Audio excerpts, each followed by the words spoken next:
Acara ini dipersembahkan oleh Halo pemirsa Monas TV, senang sekali saya Andrea Karina dapat kembali menjumpai Anda dalam Monas Daily. Dalam beberapa menit ke depan kami akan menyajikan berita-berita terpercaya hanya untuk Anda.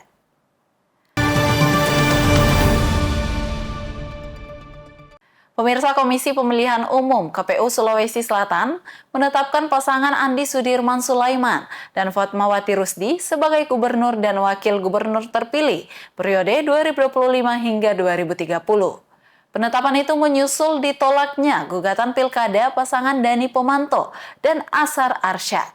Yang kami hormati, pasangan calon gubernur dan wakil Komisi Pemilihan Umum Sulawesi Selatan resmi mengumumkan pasangan Andi Sudirman Sulaiman dan Fatmawati Rusdi sebagai gubernur dan wakil gubernur terpilih untuk periode 2025-2030. Keputusan ini diambil dalam rapat pleno penetapan yang digelar di Hotel Claro Makassar pada Rabu 5 Februari 2025. Acara ini dihadiri oleh Ketua Komisi 2 DPR RI, Muhammad Rifki Nizami Karsayuda, penjabat Gubernur Sulawesi Selatan, juga Ketua DPRD Sulawesi Selatan.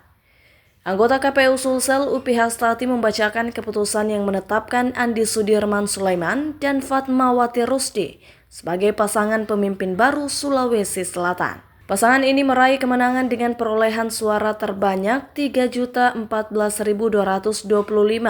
atau 65,32% dari total suara sah. Keputusan ini tertuang dalam Surat Keputusan KPU Sulsel nomor 437 tahun 2025. Dalam Pilgub Sulsel 2024, pasangan dengan tagline Andalan Hati diusung 10 partai politik.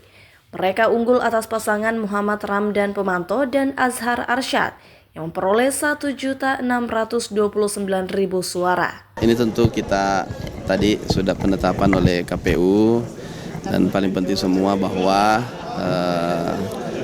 semuanya berjalan lancar, paling penting dulu ya. Jadi aman, alhamdulillah, itu saja pertama.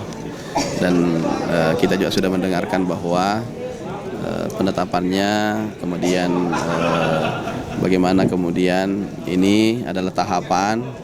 Berikutnya ada pleno untuk di DPRD, kemudian pelantikan rangkaian. Kita mengikut saja tahapan yang dilaksanakan oleh pemerintah sekarang ya. Pak sendiri kan Presiden rencananya akan ada kalau itu ya intinya kita mengikut pasti kan, karena visi misi se-Indonesia itu kan bagaimana Bapak Presiden ya, kita mengikut semua dan kita mengikuti semua prosedur yang dilaksanakan. Kalau menteri laksanakan kita diikutkan juga ya, itu tidak masalah, ikut aja.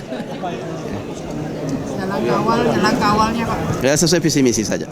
Saya rasa sudah jelas dan clear di visi misi ya.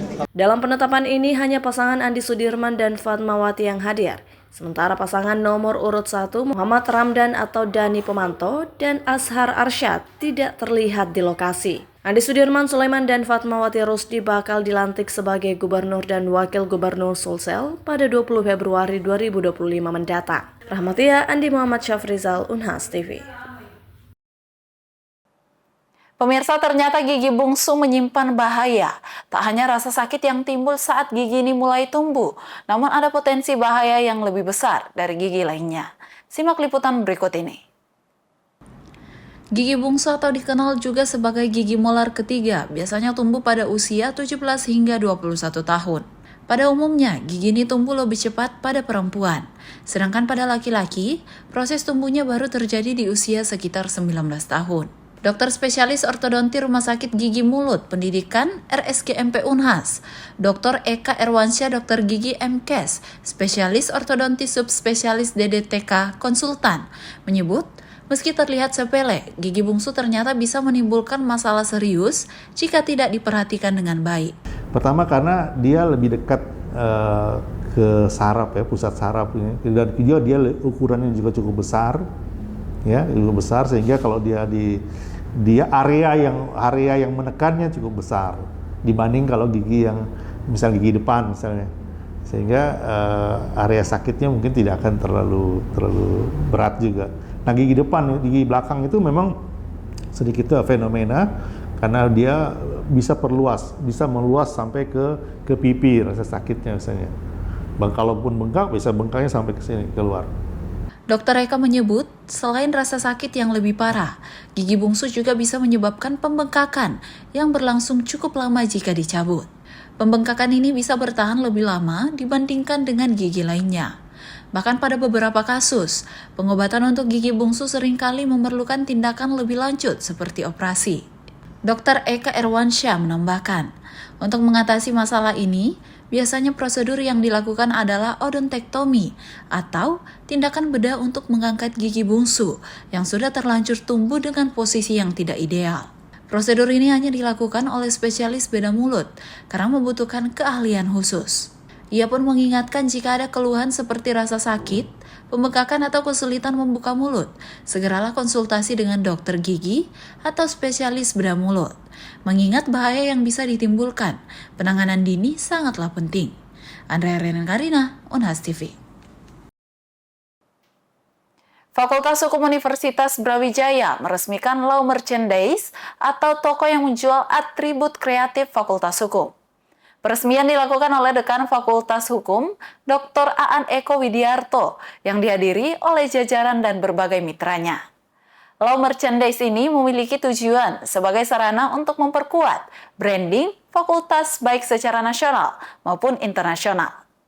Fakultas Hukum menambah sarana baru berupa Law Merchandise yang menjual berbagai produk kreatif Fakultas Hukum. Toko ini diresmikan oleh Dekan Fakultas Hukum, Dr. Aan Eko Widiarto, pada Senin pagi, tanggal 3 Februari 2025. Toko merchandise ini terletak di lokasi yang strategis di sebelah Gedung Widyaloka, yang terlihat dari pertigaan Fakultas Hukum, Fakultas Teknik, dan Fakultas Ilmu Budaya. Dekan Fakultas Hukum menjelaskan bahwa keberadaan Law Merchandise ini bertujuan sebagai penunjang branding fakultas secara nasional maupun internasional. Tujuan utama di Law Merchandise yang kali ini kita lakukan adalah untuk internasionalisasi dan juga untuk mengakarkan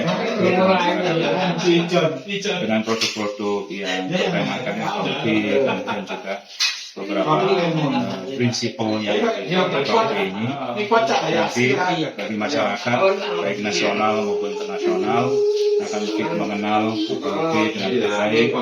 Mereka akan bisa memahami apa itu ekonomi melalui produk-produk. Nah, kemudian yang kedua tujuannya adalah untuk meningkatkan kesejahteraan. Dalam konteks kesejahteraan ini diharapkan nanti